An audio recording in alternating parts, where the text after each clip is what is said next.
वाला करना था। ह्यूमन हेल्थ एंड डिजीज, ठीक है। मैम ह्यूमन रिप्रोडक्शन और ह्यूमन हेल्थ, हेल्थ वाला चैप्टर, हेल्थ नहीं सॉरी, मैम ह्यूमन अबे ये रिप्रोडक्टिव हेल्थ। बोलो यार, बच्ची को नींद ही नहीं खुली इसकी, ये कह रही क्या हो रहा है। बेटा ये रह गया था, एक बार कवर करा दी।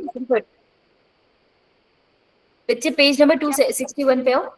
ये although India has 2.4% of the world area. हम स्क्रीन स्क्रीन शो नहीं हो ये हो रहा है। रुकिए रुकिए, बोलिए यस मैम। क्या दिख रहा है तुम्हें? कुछ भी नहीं दिख रहा है मैम अवंती फेलोज का लोगो मैम, दिख रहा है अब। अब दिख रहा है। अब दिख रहा है? Yes ma'am. ठीक है, कुछ नहीं, याद रखना था 1 2 का 4 4 2 का 8, ठीक है। 2 4 8 डबल डबल कर दो तो इंडिया में कितना एरिया, हम पूरे हमारी जो इंडिया है वो धरती का कितना परसेंट एरिया कवर करती है? सिर्फ 2.4%। लेकिन बायोडाइवर्सिटी कितनी है? 8.0%, राइट। तो 248 से हमने ये दो टर्म याद रखी थी, इसलिए 12 मेगा बायोडाइवर्सिटी कंट्रीज में से इंडिया हमारी एक है, ठीक है। उसके बाद ग्लोबल रॉबर्ट मे का जो एस्टिमेट था कि 22% ऑफ टोटल स्पीशीज, अगर हम रॉबर्ट मे की बात करें तो अभी तक सिर्फ 22% अभी तक हमने रिकॉर्ड करी है, यानी कि बाकी सब अभी पेंडिंग है दुनिया में। ये 3 डाटा है जो आपको लिख लेने चाहिए, अंडरलाइन कर लो। यस अब पैटर्न ऑफ बायोडाइवर्सिटी डिस्ट्रीब्यूशन जो बहुत इजी था, लैटिट्यूड लॉन्गिट्यूड की बात कर रहे थे, कुछ नहीं। तो धरती ऐसी है, ये वाले जो रीजन है जो इक्वेटर है और ये हमारा पोल है, पोल पे हमेशा ठंड होती है। इसी को डिवाइड कर देते हैं, जो इक्वेटर के आसपास के रीजन होता है उसको अपन क्या बुलाते हैं?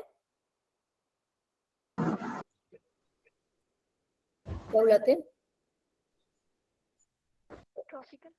ट्रॉपिकल रीजन, ठीक है। ट्रॉपिकल रीजन के नेक्स्ट जो पड़ता है दैट इज टेम्परेट, और बिल्कुल ऊपर पड़ जाता है आपका पोलर।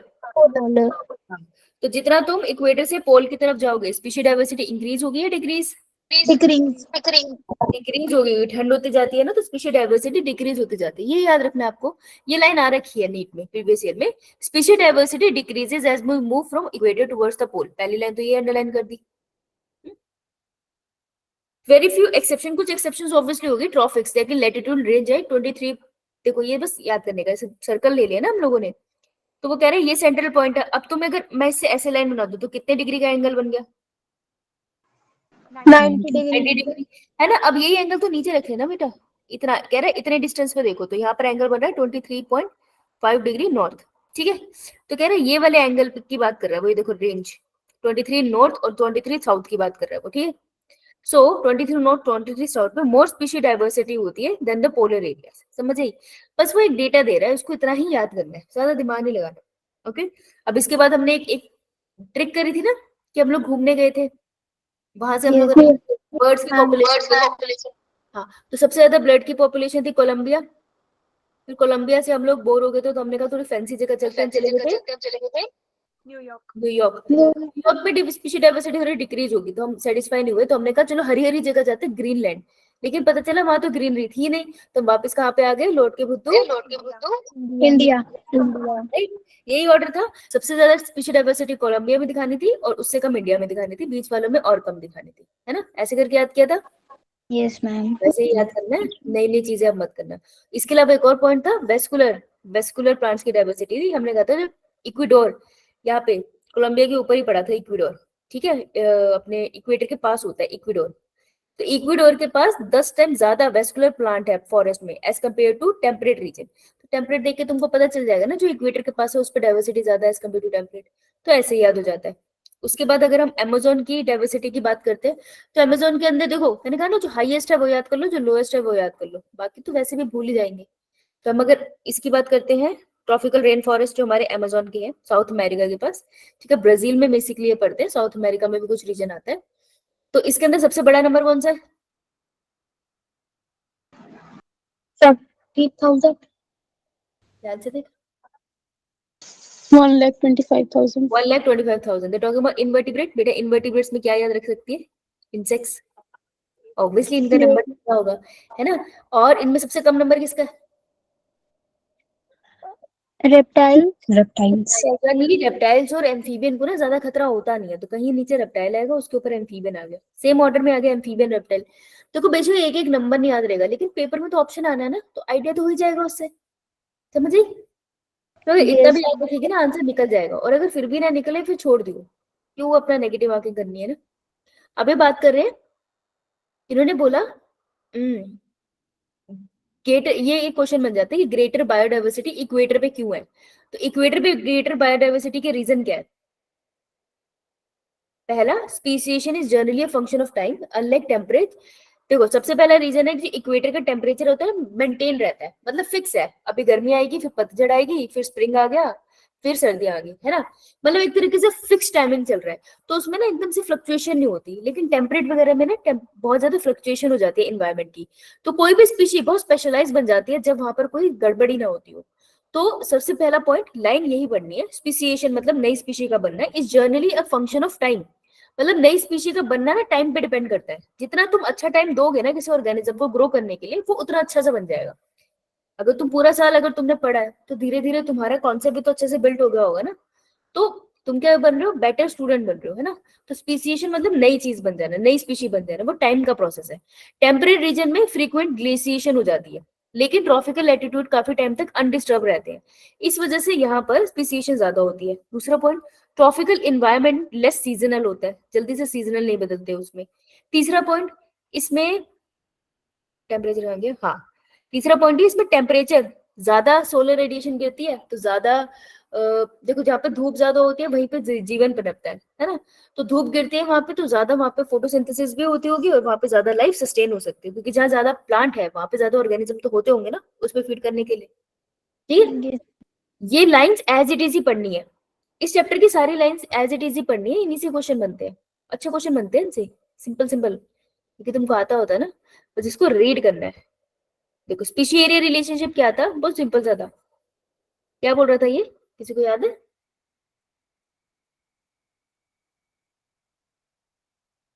स्पीशीज का एरिया के साथ क्या रिलेशनशिप था? मैम मतलब जितना ज्यादा एरिया होगा किसी जगह पर, उतनी ज्यादा स्पीसीज की डाइवर्सिटी होगी। हाँ, up to a certain limit. मतलब अगर मैं यहाँ खड़ी हूँ, मैं एरिया एक्सप्लोर करूंगी, मेरे को बहुत सारी स्पीशी डाइवर्सिटी मिलेगी, कुत्ता बिल्ली भेड़ सब मिल गया। मैंने और एरिया एक्सप्लोर किया, मुझे और डाइवर्सिटी मिली। मैंने और एरिया एक्सप्लोर किया, मुझे और डाइवर्सिटी मिली। लेकिन अब मैं और आगे जाऊंगी ना, तो मुझे रेपिटेशन मिलेगी। अब मुझे वही डॉग जो मुझे पहले ए एरिया में मिले थे, अब मुझे वो ये ई एरिया में भी मिलने लग गया। ठीक है, तो रेपिटेशन होने लग जाती है। तो क्या कहते हैं कि जैसे जैसे आप एक एरिया को एक्सप्लोर करते हो, वैसे वैसे स्पीशी डाइवर्सिटी इंक्रीज होती जाती है, आपको नए नए जानवर दिखते हैं, पर up to a certain limit. उसके बाद आपको रेपिटेशन ऑफ एनिमल्स दिखने लग जाते हैं।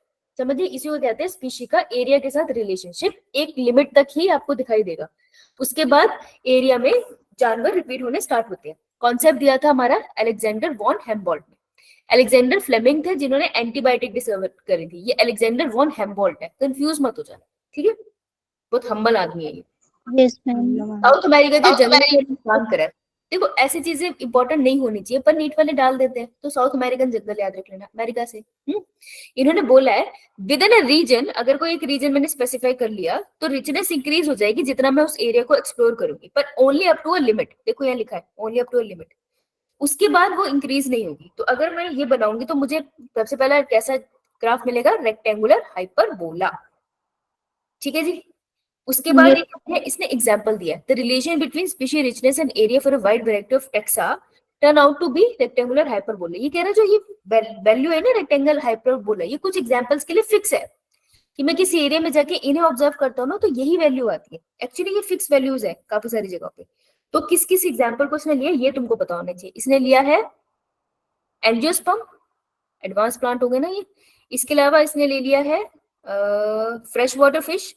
बेटा फ्रेश वाटर फिश है तो फिश को मैं पहले लिखूंगी, अपने पाइसेस है।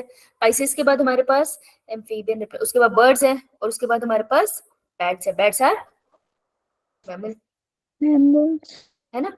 तो इसी ऑर्डर में याद रखना कि इन सबका जो रिलेशनशिप आएगा वो कैसे आएगा, रेक्टेंगुलर हाइपरबोला।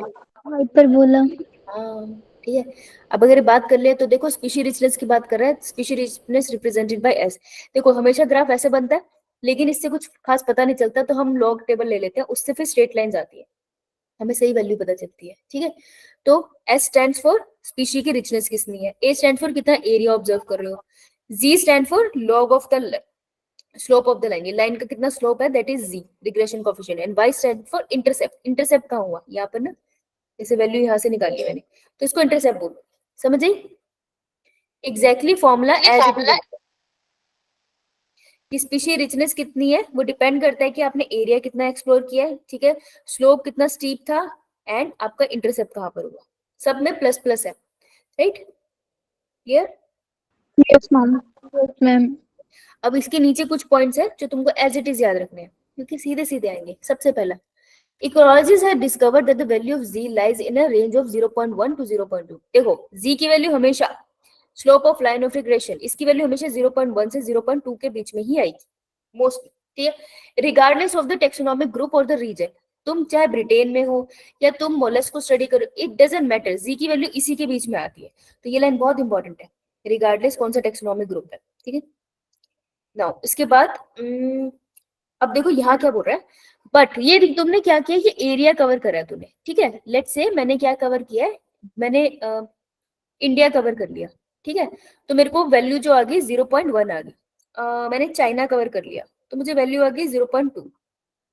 पर ये कह रहा है कि अगर मैं पूरा कॉन्टिनेंट कवर करूं, बेटा कॉन्टिनेंट के अंदर तो इंडिया, चाइना, पाकिस्तान सब कुछ आ जाएगा ना, एशिया कॉन्टिनेंट तो बहुत बड़ा है। तो देखो वो क्या कह रहा है, इफ यू एनालाइज, बट लिखा ना यहाँ, यानी कि कुछ एक्सेप्शन है, if you analyse the species area relationship among very large areas like the entire continents, कह रहे हैं एशिया कॉन्टिनेंट, सारे कॉन्टिनेंट्स बुला लो, 3-4 कॉन्टिनेंट मिला के स्टडी करो, तो z की वैल्यू किस रेंज में आती है, 0.6 to 0.1.2। तो किसकी वैल्यू बढ़ गई, z की वैल्यू बढ़ गई। तो मैं कहूंगी कि अगर मैं एरिया ले रही हूँ, कोई एरिया, या मैं बोल दूं कंट्री ले रही हूँ, तो z की वैल्यू किस में आएगी, 0.12, 0. हाँ, लेकिन अगर मैं कॉन्टिनेंट्स ले लूं, देखो प्लूरल है, कॉन्टिनेंट्स, बहुत सारे कॉन्टिनेंट्स ले लूं, तो z की वैल्यू क्या आएगी, 0.6 to 1.2। करेक्ट। अब इसने क्या बोला, फॉर फ्रूगिवोरस, फ्रूट खाने वाले बर्ड्स एंड मैमल्स के लिए tropical forest of different continent, different continents को कंपेयर किया, तो वैल्यू ज्यादा आएगी ना 0.1 और 0.2 से, तो डिफरेंट कॉन्टिनेंट्स को मैंने कंपेयर किया, तो वैल्यू है 1.15। ये किसके लिए जी की वैल्यू आई है, इसने एग्जाम्पल किसका लिया है, बर्ड का और मैमल का। कौन से बर्ड और मैमल है ये वो बर्ड मैमल है जो समझिए बात। तो पहली क्या क्या वैल्यू याद रखेगी बेटा, पहली वैल्यू याद रखेगी ये, दूसरी वैल्यू याद रखेगी ये वाली जी, और तीसरी वैल्यू है जी वाली, 3 जी की वैल्यूज याद रखनी है, समझ आई। Yes ma'am. किसके साथ कौन सी है वो याद रख लेना यार, ठीक है। अब what do steeper slope mean, अगर स्लोप बिल्कुल खड़ा हुआ सा है उसका क्या मतलब है, डाइवर्सिटी ज्यादा है, ठीक है, लिख लो वहां पे मोर स्पीशी डाइवर्सिटी, मतलब कि मैंने इतना सा एरिया कवर किया, इतना सा एरिया कवर किया, तो मुझे एकदम ऐसे ऐसा अगर ग्राफ आ रहा है, मान लो लेट्स से ऐसा कुछ इस तरीके से, इसका मतलब है कि कम एरिया भी कवर कर रही हूँ ना, स्पीशी डाइवर्सिटी बहुत ज्यादा इंक्रीज हो रही है, तो स्पीशी रिचनेस ज्यादा है। आगे चलो। Yes Yes. मैम।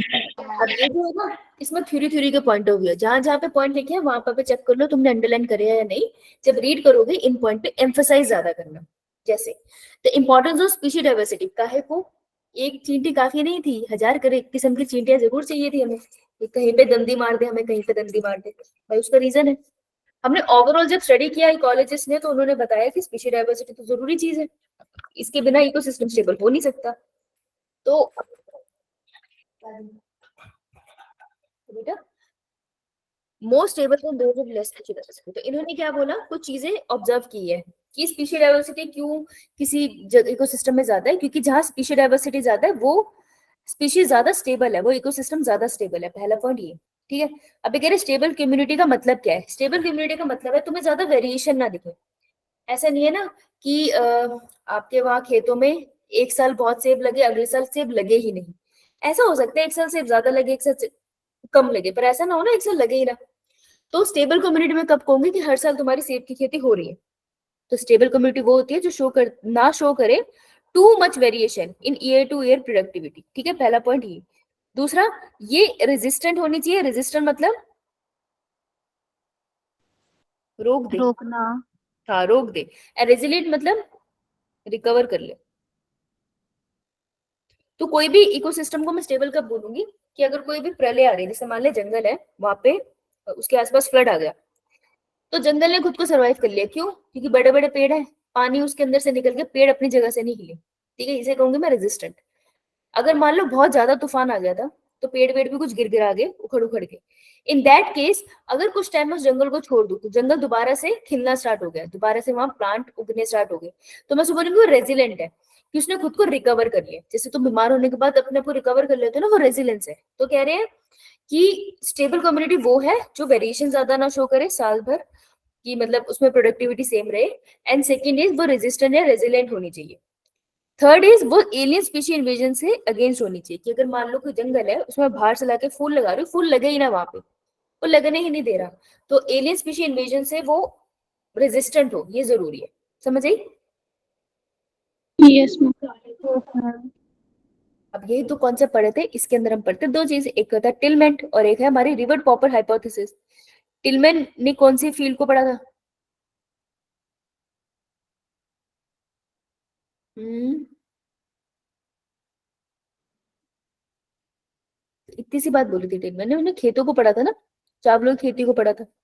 उन्होंने कहा था ए बी सी लेट से, जिस फार्म में मैंने बहुत वैरायटी ऑफ चीजें लगाई हैं, जहां पे मैंने प्लांट्स की ज्यादा वैरायटी को ग्रो करा है, और जहां पे मैंने सिंगल वैरायटी को ग्रो करा है प्लांट्स की, उसने कहा जहां मैंने ज्यादा वैरायटी को ग्रो करा है ना, वहां पर प्रोडक्टिविटी भी ज्यादा हुई है, प्रोडक्ट मुझे ज्यादा मिला है। जहाँ पे मैंने सिर्फ एक किया था ना, वहां पे बीमारी देखो ना, अगर एक चावल के एक दाने पे बीमारी लग गई तो सब में फैल जाएगी, तो सारी फसल खराब। लेकिन अगर यहाँ पे चावल पे बीमारी लग भी देखो तो कोई बात नहीं, इसके साथ गोभी की फसल थी वो निकल ली, है ना। तो कह रहे जहाँ जिस भी खेती बाड़ी में, एग्रीकल्चर में जितनी जिसमें भी डाइवर्सिटी ज्यादा होती है ना उस जगह पे, वहां पर प्रोडक्टिविटी भी ज्यादा होती है। तुम इसको सीधा सीधा लिख सकते हो कि स्पीशी, लिख लो साइड में, स्पीशी डाइवर्सिटी और स्पीशी डाइवर्सिटी इंक्रीजेस तो स्टेबिलिटी ऑल्सो इंक्रीजेस, सो प्रोडक्टिविटी ऑल्सो इंक्रीजेस, ये बोल रहे हो। समझ आया? यो जो रिवर्ट पॉपर हाइपोथेसिस है वो दी थी हमें पॉल एनरिच ने, ठीक है, स्टैनफोर्ड यूनिवर्सिटी से थे, और उन्होंने बताया था इकोसिस्टम को स्टेबिलिटी क्यों चाहिए। तो ये लिख लेते हैं, व्हाई इकोसिस्टम शुड स्टेबल, क्यों स्टेबल रहना चाहिए। फिर इन्होंने बोला था, प्लेन के एग्जांपल लिया था, इन्होंने कहा था एक प्लेन है, प्लेन के जितने भी स्क्रू है उसको अपन क्या बुलाते हैं? स्पीशीज। हाँ, तो सारे स्क्रू को हम बोलते हैं रिवेट। Yes ma'am. वो स्पीशीज को रिप्रेजेंट करता है। कहते हैं अगर धीरे धीरे स्क्रू निकालते जाओगे तो प्लेन क्रैश कर जाएगा, वैसे धीरे धीरे स्पीशी गायब होती जाएगी तो इकोसिस्टम कोलैप्स कर जाएगा। और उन्होंने ये भी बोला दूसरा पॉइंट, कि कहाँ से स्क्रू निकाल रहे हो मैटर करता है। अगर तुम सीधा इंजन से स्क्रू निकाल दोगे तो इकोसिस्टम जल्दी गिरेगा, तो अगर तुम कीस्टोन स्पीशीज को निकाल दोगे तो इकोसिस्टम जल्दी फेल हो जाएगा। कीस्टोन स्पीशीज कौन सी होती है? मैम वो स्पीशीज इनका नंबर लेस होता है, लेकिन इकोसिस्टम में उनका इम्पैक्ट ज्यादा होता है। हाँ, number is less but impact is more. जैसे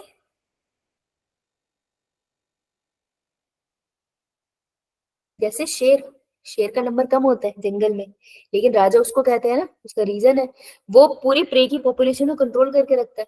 अगर शेर ना हो, हिरन को खाए ना, तो हिरन तो सारी घास खा जाए, और अगर घास ही नहीं रहेगी तो बाकी लोग क्या खाएंगे, राइट। तो उसका नंबर कम है, लेकिन उसके खौफ से पूरा इकोसिस्टम स्टेबल रहता है, तो वो होती है कीस्टोन स्पीशी। समझे? Yes ma'am. Loss of biodiversity, पहले तो यही डाटा है, ठीक है, ये डाटा तो इंपॉर्टेंट है यार, सॉरी ये तो करना ही पड़ेगा, आता रहता है, ये बार बार आता है। और पता है आता है क्या, डोडू को मॉरिशस से डोडू गायब हुआ है, या क्या कहते हैं, थैलेसीन काउ ऑस्ट्रेलिया से गायब हुई है, मतलब आपसे स्टेट वाइज पूछते हो, तो ये हमारे यहाँ कंपैरेटिव आता है। तो देखो सबसे पहले डाटा इसमें आईयूसीएन की red data book. Red list का क्या मतलब है, ये डॉक्यूमेंट करती है एक्सटिंक्ट। देखो बहुत आएगा, ये जो लाल कलर की किताब है, मैं इसको लाल किताब बोलती हूँ, ये जो लाल कलर की किताब है, इसमें इंफॉर्मेशन किसके बारे में है? जो एक्सटिंक्ट होने वाले हैं, जो एक्सटिंक्ट हो गए हैं, किसकी?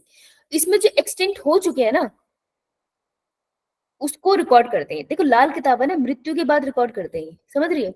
तो मरने के बाद की इंफॉर्मेशन इसके अंदर पड़ी हुई है। इसके अंदर कौन कौन है? इसके अंदर 784 स्पीशीज है, कितना अजीब नंबर है ना, 7 को 1 कम करो 8, और 8 का हाफ बिल्कुल 4 होता है। बहुत अजीब सा नंबर लगता है मुझे। जिसके अंदर सबसे ज्यादा स्पीशीज है वो किसकी मिल रही है? इनवर्टिब्रेट। इनवर्टिब्रेट। क्यों? क्योंकि मुझे याद है ना इंसेक्ट्स में इनवर्टिब्रेट होगा। फिर मेरे को मिल रही है किसकी? वर्टिब्रेट। प्लांट्स। करेक्ट। ठीक है जी। लास्ट 500 सालों में कितने एक्सटिंक्ट हुए हैं, तो उसकी लिस्ट हमें रेड डेटा बुक में मिलती है। याद रखना एक्सटिंक्शन बताता है। ये पीवाईक्यू में एक था, मुझे याद है, कंफ्यूजन रही थी वहां पे। वो फालतू का क्वेश्चन था, लेकिन सच में बहुत डीप क्वेश्चन था ना, इतना ध्यान कौन देता है। अब ये पूछ रहे रिसेंट सालों में, हमारे रिसेंट तो बहुत देर हो गया, लेकिन रिसेंट सालों में कौन कहाँ से गया। तो मॉरिशस तो तुमने सुना ही होगा, बढ़िया घूमने की जगह है। वहां पे गया डोडो। डोडो निकल लिया वहां से। हैं? कागा। कागा से पता नहीं क्यों मुझे अफ्रीका ऐसे ही याद है, मुझे मेरे पास रीजन नहीं है टू बी ऑनेस्ट। ये कागा, इसको ऐसे लिखना है सामने सामने, है ना। Thylacine is in Australia. Thylacine cow in Australia. ठीक है। Then Steller sea cow Russia. बहुत ही स्टेलर सी चीज है, रशिया के अंदर मिलेगी। और 3 सब स्पीशीज है, बालीजुवाना, कैस्पियन इन टाइप ऑफ टाइप। ठीक है। सो ये एक डाटा आपको मैच द फॉलोइंग, इससे मैच द फॉलोइंग बनता है, लिख लेना। ठीक है जी। आपको प्रीवियस में लिख जाएगा। सेकंड आता है, ये कोई डाटा आता है। ठीक है, बहुत सारा डाटा इसमें। लास्ट 20 सालों में, अब तो डेटा चेंज हो गया होगा, पर तुमको ये याद रखना है कि लास्ट 20 सालों में क्या क्या, इतने सालों में जितने साल के तुम खुद भी नहीं हो, है ना। तो लास्ट 20 सालों में कितनी डिसअपियरेंस होगी? लगभग 29 स्पीशीज की डिसअपियरेंस होगी। अब डिसअपियरेंस में हमने कहानी पढ़ी थी, क्या पढ़ा था कि एक लड़की पतंग उड़ा रही थी, है ना। पतंग से वो क्या कट जाता है? बर्ड। बर्ड जब कटता है तो बर्ड जाके किस पे गिरता है? मैमल। पेड़ पे गिरता है। मैमल के ऊपर। किस पे? मैमल्स के ऊपर। एनिमल्स के ऊपर गिर गया, हम पे गिर गया। और हम जाके किस पे गिरते थे? के ऊपर। पेड़ कौन सा था हमारे पास? Christmas tree. हाँ, क्रिसमस जिम्नोस्पर्म। और वो जगह किस पे गिरता है? दो गुटरू करते हुए फ्रॉग पे। फ्रॉग। उनकी आशिकी खराब करने चला गया। यही तो हमने बोला था, सबसे ज्यादा एक्सटिंक्शन या खतरा किसको है, पीछे से स्टार्ट करेंगे। सबसे ज्यादा खतरा किसको है?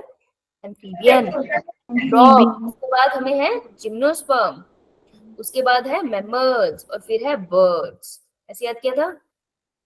Yes ma'am. ठीक है, एग्जैक्टली वैसे ही याद रखना। हाँ, एक्सटिंक्शन चलती चली जा रही है, हो गया। अब आते हैं कॉजेज ऑफ बायोडाइवर्सिटी लॉस। तो इसके मेन लॉस के जो कॉजेज है वो चार चार चीजें जो मेन लॉस के लिए रिस्पॉन्सिबल है। अगर चारों ऑप्शन में हो और वो फिर पूछे कौन मेन रिस्पॉन्सिबल है बायोडाइवर्सिटी लॉस के लिए, किस पे टिक करोगे? Habitat loss and fragmentation. Habitat loss and fragmentation. Good. Habitat loss and fragmentation, इससे बहुत क्वेश्चन बनते हैं भाई, इसको पढ़ना पड़ेगा तुमको। ठीक है, इससे बहुत क्वेश्चन बनते हैं कि लैंड जो हमारा धरती का सरफेस है, 14% पहले अर्थ का सरफेस जो लैंड का था वो फॉरेस्ट से कवर था, लेकिन अब सिर्फ 6% रह गया। ये एक हो गया। अमेजोन की बात करें, अमेजोन लंग्स ऑफ दी हमारे यहाँ के माने जाते हैं, लेकिन अब उसको बर्बाद कर रहा है सोयाबीन की खेती के लिए, उसको खाली करते जा रहे हैं। ठीक है। ओवर एक्सप्लॉइटेशन है, वो से याद रखते ना, हो इसी से। Habitat loss and fragmentation, over exploitation, alien species invasion and को एक्सटिंक्शन। ओवर एक्सप्लॉइटेशन, किसी चीज को बहुत ज्यादा यूज कर लो, वो ओवर एक्सप्लॉइटेशन होता है। जैसे स्टेलर सी काउ है, पैसेंजर पिजन है। स्टेलर सी काउ कहाँ से है, एक्सटिंक्ट हुई है? ऊपर देखो, रशिया। हाँ, पैसेंजर पिजन, वो कबूतर ज्यादा वाली, तो सलमान खान ने ज्यादा एक्सप्लॉइट कर ली उस पिक्चर में, एक्सीडेंट होगी। बताओ, अब नहीं हम भेज सकते चिट्ठी, अब देखो व्हाट्सएप करना पड़ता है ना, दिक्कत। चिट्ठी देके सही था, अपने को पता नहीं पहुंची या नहीं पहुंची, बंदा वेट करता है। यहाँ व्हाट्सएप देख के फिर हम देखते रहते हैं ब्लू टिक हुआ या नहीं। Mental mental extortion. Next, alien species invasion, जो जहां का नहीं है वहां पर उसको लाके इंट्रोड्यूस करोगे तो दिक्कत क्या है? दिक्कत क्या है? जहाँ का क्या बेटा? वो इस वॉइस ब्रेक हो रही है। मैम आपकी वॉइस रिपीट हो रही थी, माइक ऑन था किसी का। अच्छा, अब ठीक है। Yes ma'am. मैं कह रही हूँ एलियन स्पीशी आ गई मेरे एरिया में, फूल नहीं लगते, लेकिन अब ये वाले फूल में बाहर से ले लग रहे हैं, तो प्रॉब्लम क्या है एलियन स्पीशी इन्वेजन? दूसरी स्पीशीज को ग्रो नहीं होने देंगे। एंटर होगी तो उस पर्टिकुलर एरिया की जो स्पीसीज होगी वो ग्रो नहीं कर पाएगी अच्छी तरह तो से। क्यों नहीं ग्रो कर पा रही, रीजन बता।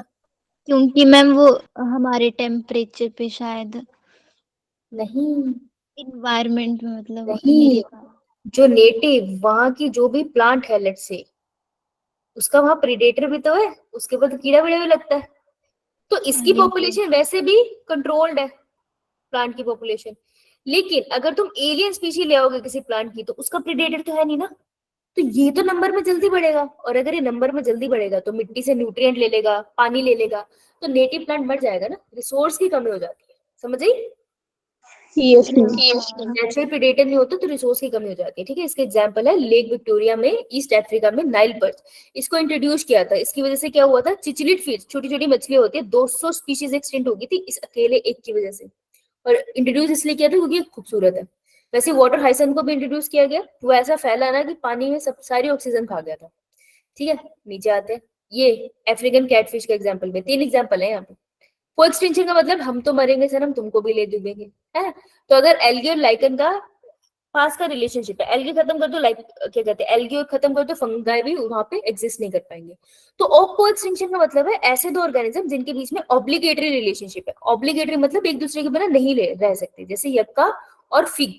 यक्का जो, सॉरी, आपने कल एग्जाम्पल पढ़ा था ना, याद है? Yes ma'am. बेस्ट और फिश का, है ना? Yes ma'am. हाँ, तो इनके बीच में ऑब्लिगेटरी रिलेशनशिप है, एक दूसरे के बिना नहीं जी सकते, मर जाएंगे। जिनके बीच में ऑब्लिगेटरी रिलेशनशिप है वो को एक्सटेंशन शो करेंगे, अगर एक एक्सटेंट हुआ दूसरा साथ में ही एक्सटेंट हो जाएगा। क्लियर?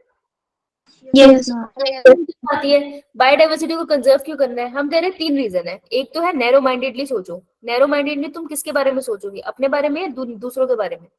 अपने बारे में। के बारे में मैंने सोच लिया। ठीक है, इसको कहते हैं नैरो यूटिलिटेरियन, जहां पर हम सिर्फ अपने अपने इकोनॉमिक इंपॉर्टेंट के लिए सोचते हैं।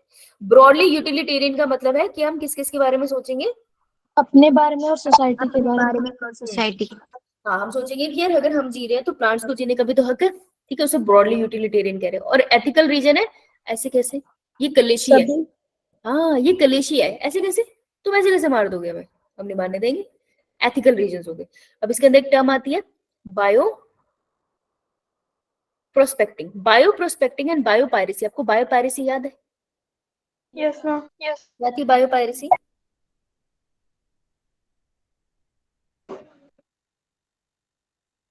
मैम किसी ने कोई चीज डिस्कवर की मैम है, जैसे कि जैसे बांस कि किया था, तो वो मतलब कि हम इंडिया का था, बट वो अमेरिका ने बोला कि हमने ग्रो किया है, तो उन्होंने उस स्पीशीज को अपनी मतलब कि बायोपेरेसी लगा दी कि वो ये पेटेंट स्पीशीज। होता है, वो तो पेटेंट होता है कि ये स्पीशी मेरी है। बेटा पीछे तो कुछ बोल रही थी, बोलियो। मैम जैसे कि किसी ने कोई चीज डिस्कवर की है तो उसकी परमिशन के बिना मतलब उसकी चीज को यूज करना। किसी कंट्री के रिसोर्सेज को ले लिया, बेटा माइक बंद करो, किसी कंट्री के रिसोर्सेज को ले लिया, उसकी परमिशन के बिना उसके रिसोर्सेज को यूज करना अपना बोल के, वो बायो पायरेसी है। पेटेंट का मतलब होता है मैंने कह दिया कि ये मेरा है, लीगली पेपर वर्क करा लिया, वो बायो पेटेंट था। बायो पायरेसी का मतलब है किसी कंट्री के परमिशन के बिना उसके रिसोर्सेज को यूज करना, सेल करना। बायो प्रोस्पेक्टिंग क्या होता है, exploring molecular genetic and species level diversity of product for economic importance. मैंने निकाला एक प्लांट, उस प्लांट को मैंने मॉलिक्यूलर लेवल पे पढ़ा, देखा भाई इसके जीन में ऐसा क्या क्या है कि ये कैंसर को ट्रीट कर सकता है। तो अगर किसी को बिल्कुल घुस के पढ़ोगे ना, उसको कहते हैं बायो प्रोस्पेक्टिंग, बिल्कुल घुस के उसके अंदर उसको पढ़ना। समझे? यस ये मैम।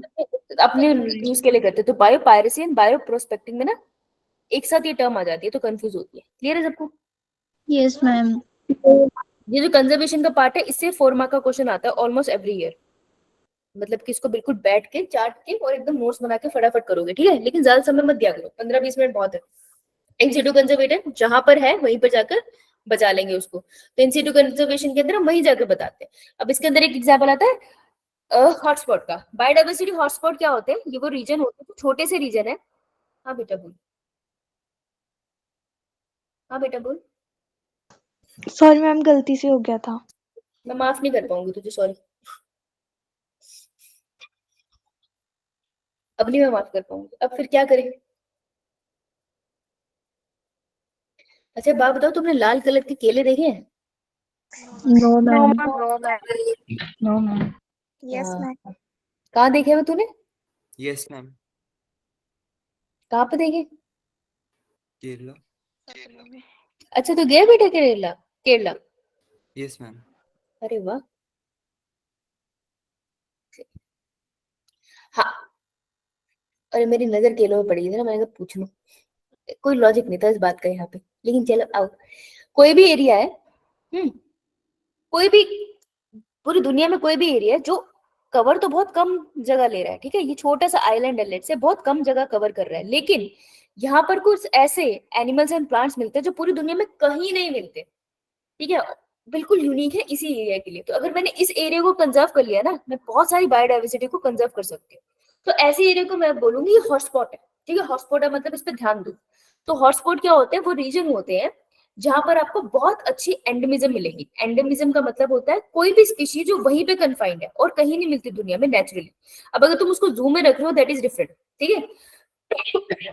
जैसे कैंगरू है, आपको ऑस्ट्रेलिया में मिलेंगे, हमारे यहाँ के जंगलों में तो नहीं मिलते ना, that is endemism, right. So biodiversity जो हॉटस्पॉट होते हैं वो जगह होती है जो छोटी सी होती है, एरिया में बहुत सारी एंडेमिज्म शो करती है, प्लांट की भी एनिमल्स की भी, और यहाँ पे बहुत ज्यादा हैबिटेट लॉस हो रहा होता है।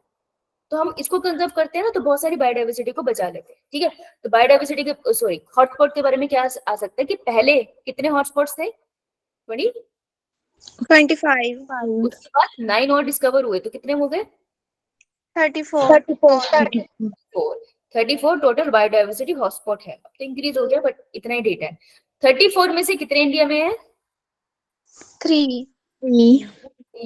और हमने कहा था देखने में लगता है 4 है लेकिन होते 3 है। सबसे पहले कौन सा है? वेस्टर्न घाट को श्रीलंका, अब श्रीलंका तो इंडिया का पार्ट नहीं है, लेकिन उसी के साथ कंपेयर करके बोलते हैं यार उसको, वेस्टर्न घाट और श्रीलंका को एक ही बोलते हैं। तो ये हो गया एक। दूसरा, कहाँ पर रहते हो? अंडोवर में। हाँ, एक तो हो गया, एक हो गया हिमालय आपका, दूसरा जहाँ पर रहते हो, और एक हो गया हमारा इंडो बर्फ, है ना? Yes ma'am.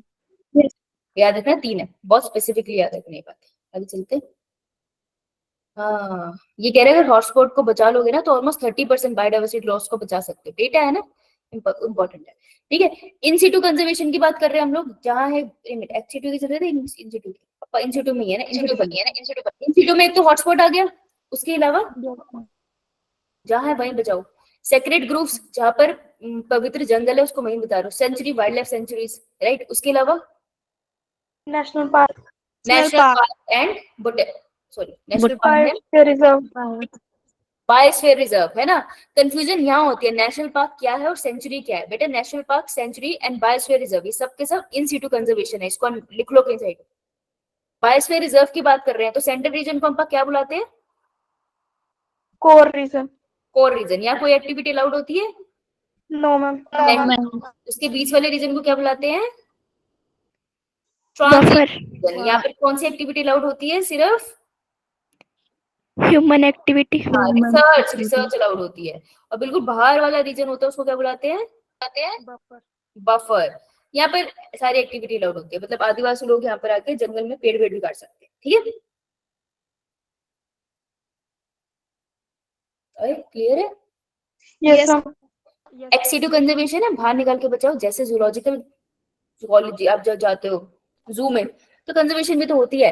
बोटेनिकल गार्डन है, वाइल्ड लाइफ सफारी। यार इसको इसको ध्यान रखना कि वाइल्ड लाइफ सफारी और ये इसमें कंफ्यूजन होती है। देखो biosphere reserve, national park, sanctuary in situ है, उसके अलावा जो है वो एक्स सिटू है। तो wild life safari ex situ. हाँ बेटे। मैम नेशनल पार्क के नीचे क्या लिखा है आपने? Sanctuary, wildlife century.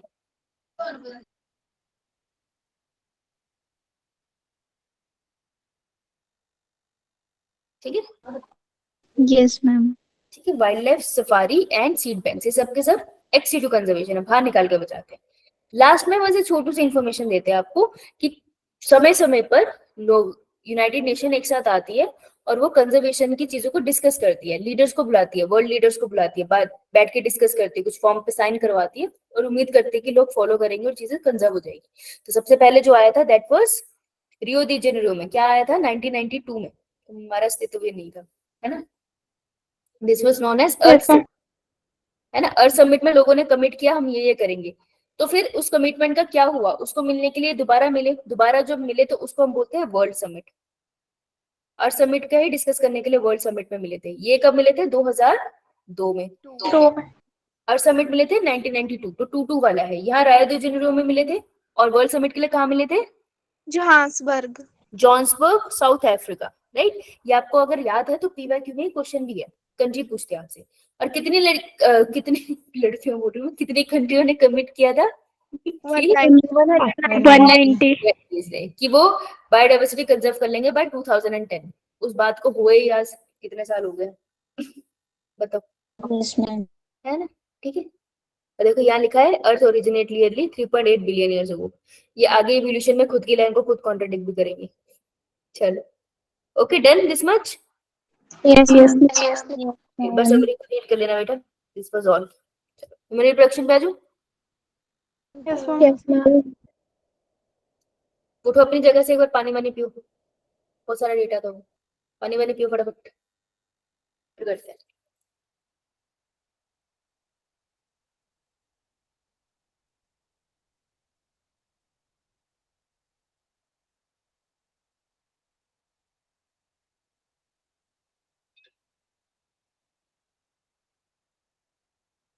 चलो बेटा, हाँ भाई पागल, हंसने की क्या बात है, हैं? बावली गंगी। और फिर बहुत सारे शेर बच्चों, जिंदा हो ना, सो रहे हो ना? मैम जिंदा। चलो ये तो बहुत बढ़िया बात है, सो रहे हो ना, नींद पूरी करते रहे ना। ओए लेकिन 6 से 8 घंटे मैक्सिमम, इससे ज्यादा नहीं, है ना। कहीं बोलो कि मैम ने कहा था सोने के लिए, तो चलो आज 16 घंटे सो के देखते हैं ऐसा नहीं कहा मैंने, ठीक है। सोते लो, रिवाइज करते रहो, जितना तुमसे होता है ठीक है, नहीं होता तो ठीक है यार, क्या हो गया, राइट। Yes, यो मैम। ये स्कूल का रिजल्ट कब आएगा तुम्हारे? मैम वो अगले फर्स्ट वीक में आएगा। पहले बीच मई में। में। First week of May. Yes Yes, ma'am. ये बड़ा भारी मई चढ़ा है तुम्हारा, मई में तुम्हारी Yes, फर्स्ट ma'am. नीट का पेपर है। मैम रिजल्ट की टेंशन फिर आ गया, नीट का रिजल्ट आ जाएगा फिर। नहीं मतलब मई तो तुम्हारा काफी भारी चढ़ गया ना, पहले नीट का पेपर, फिर उसके बाद स्कूल का रिजल्ट, जब तक सब चीजों से उभरोगे उसके बाद नीट का रिजल्ट, यस है ना। काफी कठिन सी जिंदगी कर दी गई है। हाँ प्रीति बोल बेटा। मैम, बायो प्रोस्पेक्टिव बता दो। क्या? मैम बायो प्रोस्पेक्टिंग एक बार बता दो फिर से। Bio prospecting. Yes ma'am. Bio prospecting, bio prospecting is कि मान ले किसने पूछा? प्रीति। मान ले प्रीति, तूने बाहर एक फूल डिस्कवर किया, ये वाला, ठीक है, न्यू फूल है, राइट। अब तू चाहती है मैं इसको स्टडी करके देखूं ये कैसे ह्यूमन के लिए यूजफुल है, तो उसको स्टडी किसके लिए कर रही है? ताकि ह्यूमन के लिए यूज पता चले, है ना, ह्यूमन के लिए यूज। तो इसको कैसे स्टडी कर रही है? तो सिर्फ एक्सटर्नली स्टडी नहीं कर रही, केमिकली स्टडी नहीं कर रही कि इसका केमिकल निकाल कर पढ़ लिया, तूने इसको मॉलिक्यूलर लेवल पे स्टडी करा है। मॉलिक्यूलर लेवल पे मतलब तूने देखा कि इसके अंदर क्या डीएनए है, क्या इसके जीन्स है, इन सबको भी स्टडी किया है। तो जब किसी को मॉलिक्यूलर लेवल पे जाकर तुम स्टडी करते हो किसी रिसोर्स को, और उसको इसलिए स्टडी कर रहे हो ताकि इंसानों के काम आ सके, तो उसको हम कहते हैं बायो प्रोस्पेक्टिंग, ठीक है। Yes ma'am. ठीक है बेटा, चलो आओ भाई। रिप्रोडक्टिव सिस्टम, पुरुषों का रिप्रोडक्टिव सिस्टम, टेस्टिस कितनी होती है? एसेसरी ग्लैंड जो होते हैं कौन कौन से होते हैं? Urethral, prostate gland, और अगर पहले कौन सा आएगा? Seminal vesicle, semi prostate, prostate gland, single है ये, पेयर। हाँ, वन के पास बल्बोल या फिर Cooper's gland, पेड़ अनपेड़। पेयर्ड, इसमें से कौन सा जो म्यूकस सिक्रिएट करता है सीमेन के अंदर? Copper gland. बल्ब और यूरेथ्रा ये म्यूकस सीक्रेट करता है, एनसीईआरटी ये बताती है ना, इसलिए स्पेसिफिकली बोला। ठीक है, good. Right, glands, accessory ducts, sorry ये ग्लैंड्स हो गया। इसके अलावा एक्सटर्नल जेनिटेलिया मेल में कौन से होते हैं? Testis and पीनस। ठीक है, सबसे पहली लाइन टेस्टिस इसके अंदर बड़ी होती है, स्क्रोटम के अंदर। अब बॉडी का जनरल टेम्परेचर है 37 डिग्री सेल्सियस। स्पर्म बनाने के लिए 2 से 2.5 डिग्री कम करना पड़ेगा। दैट वुड बी कितना चाहिए हमें? 2 to 2.5. 2 to 2.5. 5. 35 35 लगभग 35 डिग्री सेल्सियस चाहिए। तो कैसे मिलता है? स्क्रोटम में टेस्टिस को रख देते हैं। ठीक है, क्लियर? Yes Yes. स्पर्मेटोजेनेसिस के लिए, स्पर्मेटोजेनेसिस मतलब स्पर्म की फॉर्मेशन। अब साइज की बात करें, तुमको इतना तो तुमको भी पता है कि लेंथ ज्यादा होगी ना एज कम्पेयर टू विड्थ। तो लेंथ कितनी है टेस्टिस की? 4 to 5 सेंटीमीटर है, कुछ और मत कराना।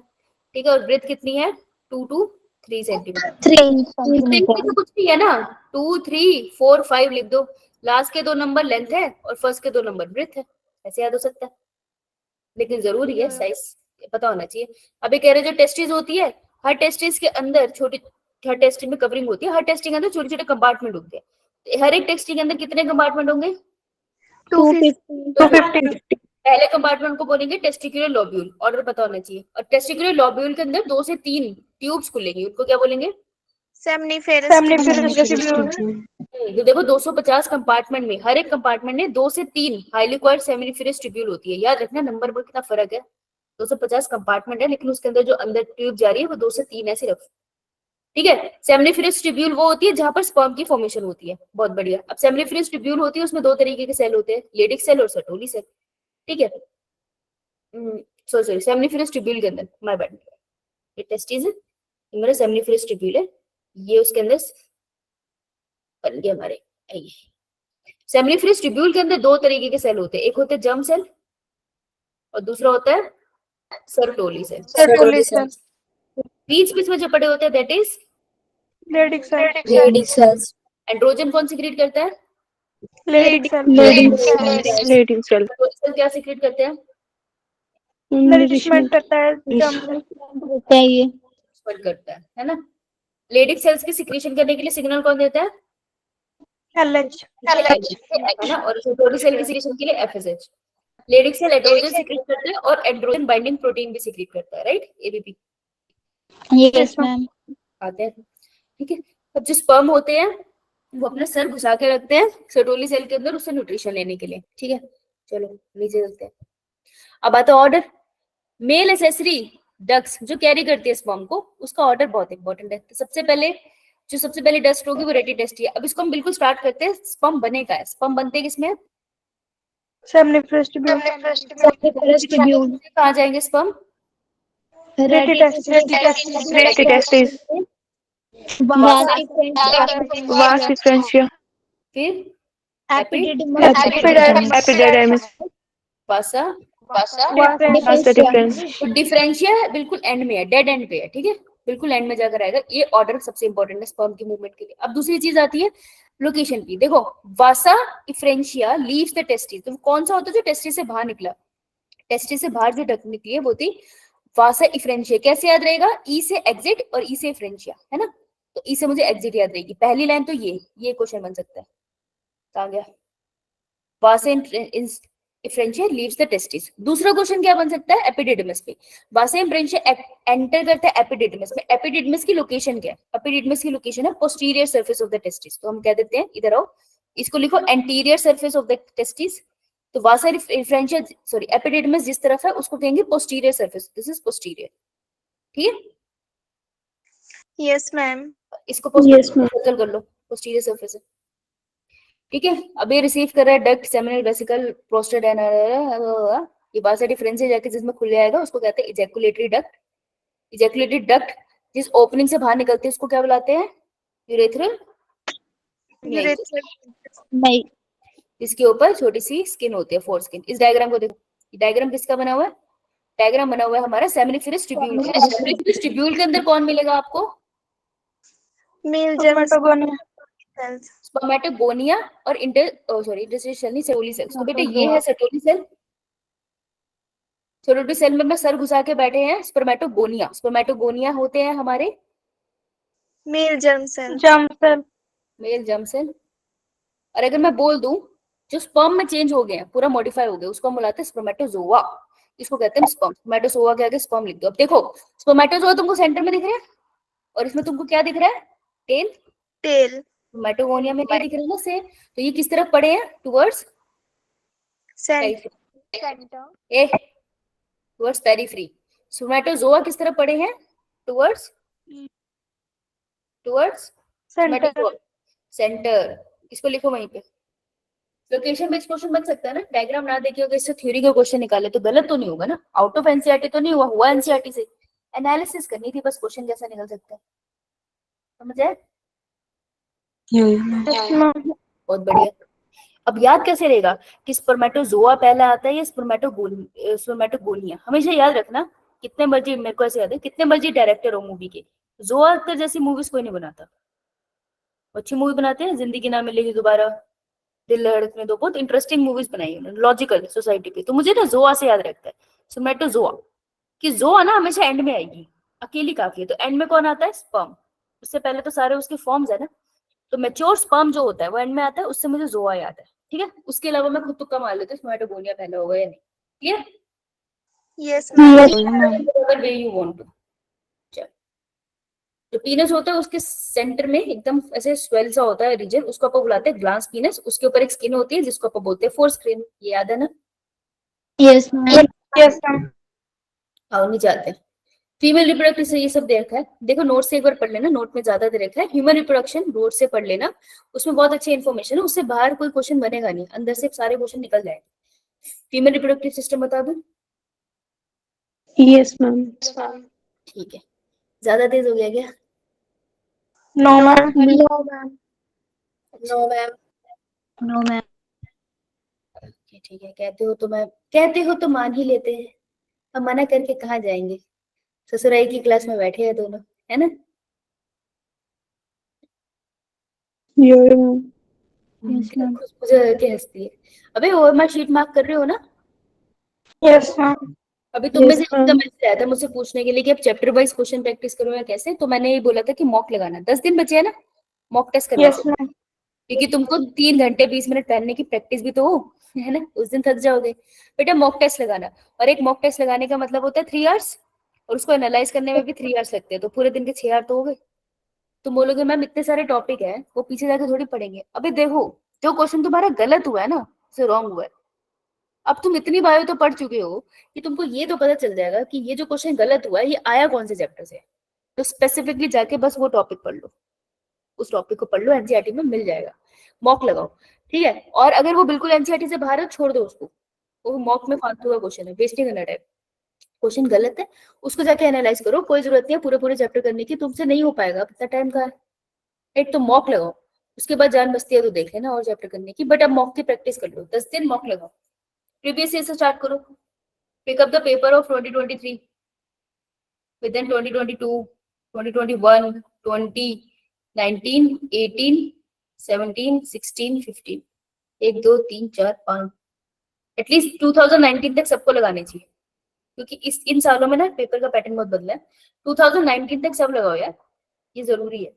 ठीक है? Yes ma'am. Yes ma'am.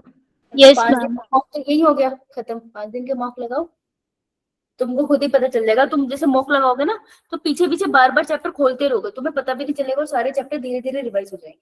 तो रोज लगाना, और सुबह उठ के लगा लेना, क्योंकि मॉक लगाने में ना मेहनत बहुत लगती है, दिन के बाद में हो नहीं पाता। सुबह उठे, फ्रेशन अप हुए और पहले मॉक लगाया, ब्रेक ली, उसके बाद उसको एनालाइज करा। ठीक है, तुम उतने में हिल जाओगे। फिर ब्रेक ली और फिर उसको पढ़ लिया, या तो तुम साथ साथ पढ़ लो कि अभी मैं ऐसे रख लो कि 1 आवर मैं इसका पेपर एनालिसिस करूं। बायो का पेपर में टाइम ज्यादा लगता है क्योंकि थ्योरी ज्यादा है, लेट्स से 1 and 30 मिनट्स मैंने सिर्फ बायो का पेपर एनालिसिस कर लिया, तो जो क्वेश्चन गलत हुआ पीछे गए उसी टॉपिक को पढ़ लिया, नहीं आया तो मेरे को व्हाट्सअप कर दिया।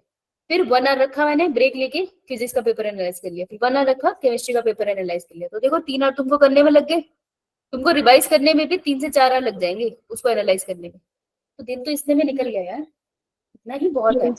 अच्छे से करोगे इतने में बहुत हो जाएगा, उस मॉक में हर चैप्टर से क्वेश्चन आएगा ना, तो काफी है, मोर देन इनफ। ठीक है, अब मॉक लगाओ। अब ज्यादा नए टॉपिक तो करने ही मत, अब कोई फायदा नहीं है, पर अब जाना भी मत, तुम मॉक लगाते रहे, ठीक है। Yes ma'am. मॉक तो मैंने बोल दिया, मॉक पेपर है। Yes, ma'am. Yes ma'am. अच्छा, चलो जिसके पास नहीं है, मेरे को क्लास के बाद कौन मैसेज करेगा, मॉक भेज दो, ठीक है। मैं पहले तुमको प्रीवियस ईयर भेजती हूँ, ठीक है, 5 इयर्स के मैंने मंगवा रखे थे आलम सर से, पहले बेटा वो लगा, फिर मैं तेको मॉक के भी भेजती हूँ, ठीक है। तो फिक्स कर ले 5 दिनों तक मॉक, अब अगले 10 दिनों तक मॉक लगाए, ओके बेटे। Yes Yes, ma'am. ma'am. चलो आ जाओ, फिर देखी जाएगी क्या होता है। रिप्रोडक्टिव सिस्टम, ओवरी अपने पास 2 है, ओविडक्ट अपने पास 2 है, यूट्रस अपने पास 1 है, सर्विक्स अपने पास 1 है, वजाइनस अपने पास 1 है। एक्सटर्नल ओपनिंग किसको कहते हैं, वजाइना को, ठीक है। एक्सटर्नल जेनिटेलिया फीमेल के यही होते हैं। इसके अलावा मेमोरी ग्लैंड होते हैं, जो हमारा एक्सेसरी ग्लैंड है, जो मिल्क के प्रोडक्शन में काम आता है, प्रेगनेंसी को सपोर्ट करता है। प्राइमरी सेक्स ऑर्गन उसको कहते हैं जहां पर गेमिट बनता है, तो फीमेल में प्राइमरी सेक्स ऑर्गन क्या है, Ovary. ओवरी। मेल में Testes. यहाँ ईच ओवरी की बात करें कितना सेंटीमीटर, 2 to 4 सेंटीमीटर है, ठीक है। इसमें कुछ खास बात बोली नहीं, लेकिन यार पढ़ लेना, रीडिंग जरूर कर लेना। तो छोटी छोटी बात बोल रहा है कि ओवरी लिगामेंट के थ्रू अटैच होती है बॉडी की मसल से, छोटी सी बात है, लेकिन एक बार रीड नहीं करोगे तो भूल जाओगे, तो एनसीईआरटी पढ़ लेना जब तुम इसको रिवाइज कर ही रहे हो, है। ये डायग्राम आना तो नहीं चाहिए साइड व्यू का, लेकिन अब देखो किस्मत खराब हुई किसी की तो कह नहीं सकती मैं, अरे यार हैंग हो गया ये, ऐसे मत करो यार, अभी चाहिए तुम्हें। यहाँ पर एक क्वेश्चन यहाँ फंसता है। सबसे पहले फेलोपियन ट्यूब की लेंथ काफी होती है, 10 to 12 सेंटीमीटर, इवन नंबर है, याद रह जाता है। अभी बात कर रहे हैं फेलोपियन ट्यूब की, तो ये जो फिंगर लाइक प्रोजेक्शन होती है क्या बुलाते हैं आप उसको, Fimbriae. Fimbriae. Fimbriae. ये के पास वाला जो पास है उसका नाम, Infundibulum. Infundibulum. Isthmus. Isthmus. बीच वाला जो थोड़ा सूजा हुआ है दैट इज एम्पुला। Ampullum. तो ओवरी के पास कौन सा हो गया, Infundibulum. Infundibulum. बात यहाँ लिखी भी है, the part closer to the ovary, है ना, इग्नोर हो जाती है बात, लेकिन लिखी है एग्जैक्टली, इन्होंने लेबल कर रखा है भाई, लेबलिंग तो आ सकती है। अंदर वाली लेयर यूट्रस की एंडोमेट्रियम, मायोमेट्रियम, पेरीमेट्रियम। हमारी पीरियड्स में कौन सी लेयर शेड होती है, Endometrium. लेबर पेन किस में स्टार्ट होती है, Myometrium. यस, लेबर पेन इसमें होती है। सर्विक्स अंदर है, सर्विकल कैनाल है और फिर वजाइना है। सर्विकल कैनाल, इसको अपन क्या बुलाते हैं, बर्थ कैनाल। बर्थ। शाबाश, नीचे आते हैं। ये तो हो गया। अगर फीमेल की बात कर रहा होता है उसके प्राइवेट पार्ट किसका डायग्राम बना रखा है एनसीईआरटी आपके नोट्स में, नोट्स खोल के बैठे हो ना बेटा, यो यो ठीक है बेटा, मुझे बस 2 मिनट देना, हाँ यो यो मैम। 2 मिनट।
चलो फीमेल एक्सटर्नल जेनिटेलिया, सबसे पहले मॉन्स प्यूबिस। मॉन्स प्यूबी वो रीजन है जहाँ पे थोड़े हेयर्स की ग्रोथ होती है, वो फीमेल पार्ट को प्रोटेक्ट करने के लिए होता है, ठीक है। तो यार कुछ मत करो, इतना कॉम्प्लिकेटेड मत करो। सबसे बाहर वाला रीजन कौन सा है, मॉन प्यूबिस, जहाँ पे प्यूबिक हेयर होंगे, ठीक है। उसके बाद आता है हमारा बड़े वाला लिप, जिसको बोलते हैं लेबिया मेजोरा, याद रह जाएगा ना, बड़ा वाला है लिप, तो लेबिया मेजोरा कहेंगे। फिर उसके अंदर लिटिल फोल्डिंग होगी जिसे बोलेंगे लेबिया माइनोरा, ठीक है। उसके अंदर अब आता है हमारे पास क्या, एक आता है हमारे पास, एक आता है हमारे पास क्लाइटोरिस, है ना। क्लाइटोरिस एक मेल के पीनस को ही एनालॉग करता है, एक तरह के लिए होता है, ओनली फॉर सेक्स, इसका और कोई खास यूज है नहीं। इसके अलावा हमारे पास एक कवरिंग आता है स्किन की जिसको कहते हैं हाइमन, और उसके अंदर क्या छुपा होता है, किसके ऊपर, वेजाइना। मैम आपकी वॉइस कट रही है। आपकी वॉइस ब्रेक हो रही है।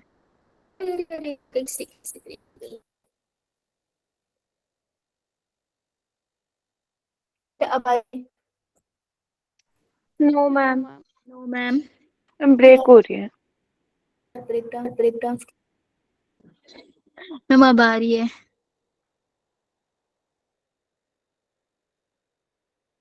कि जब मैं जहर उगलती हूँ तब क्यों आ जा रही है, आ रही है। यस मैम अब आ रही है। देख, clitoris only for sex, pleasure के लिए है ये, मतलब सेक्स से रिलेशनशिप नहीं, उसके बिना भी सेक्स पॉसिबल है, बस प्लेजर के लिए है ये, फीमेल के लिए, ठीक है। अच्छा, और हाइमन, हाइमन स्किन की फोल्डिंग है, उसके अंदर ओपनिंग खुली रखी होती है, जिसे हम वजाइना कहते हैं, वजाइना को प्रोटेक्ट कर रही है, वजाइना के अंदर सर्विकल ओपनिंग, राइट। और इसके पीछे हमारा एनस होगा, तो बेसिकली फीमेल में ओपनिंग 2 होती है, वजाइना एंड एनस, ठीक है। Yes ma'am. यूरिनेशन कहाँ से होती है फिर, वजाइना तो ओनली फॉर सेक्स है, यूरिनेशन कहाँ से होती है फिर,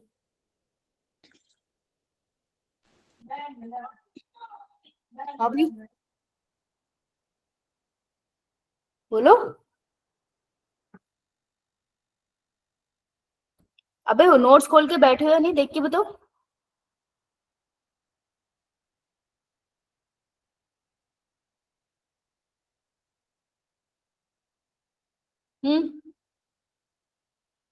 तो यार, मेल फीमेल में की तो कहते हैं यूरेथ्रा। मैम यही सोच रहे थे पर हाँ, बोलना नहीं। काफी सोच के अंदर ही रख ले अपने पास है। तो ओपनिंग होती है यूरेथ्रा, वेजाइना और एनस, मेल में लेकिन 2 ही ओपनिंग होती है, यूरेथ्रा एंड एनस, समझ आई, that's the difference, clear. Yes इतनी सी बात थी। अब आते हैं हम लोग ब्रेस्ट के पास, जो ब्रेस्ट है उसकी भाई लेबलिंग तो इम्पोर्टेंट है, याद रखना। सेमनीफेरस लोब्यूल था, फिर सेमनीफेरस ट्यूब्यूल था, है ना, ऐसे करके कुछ था ना। तो यहाँ याद रख लेना कि लेबलिंग क्या है। देखो फैट वैट तो कुछ नहीं आता, फैट की वजह से सबका सेल डिफरेंट होता है। ये सेमनीफेरस लोब्स है, ये देखो ये बड़े वाले लोब्स है, उनके अंदर आपको छोटे छोटे क्या मिल रहे हैं, एल्वियोलस, मेमोरी एल्वियोलस है, तो दूध ना यहाँ बन के रुकता है, ठीक है। यहाँ बन के दूध निकलता है, उसके बाद डक्ट पूछ सकते हैं आपसे कि कहाँ पे क्या हुआ। तो देखो सबसे पहले मैं बोलूं, मेमोरी लोब के अंदर क्या पड़ा है, मेमोरी लोब में पड़े हैं मेमोरी एल्वियोलस और एल्विलाइस, ठीक है।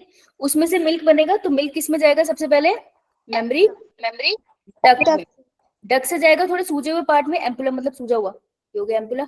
एम्पुला के बाद कहाँ गया, लेक्टिफेरस डक्ट। लेक्टिफेरस डक्ट, और उसके बाद through the nipples it will come out, है ना।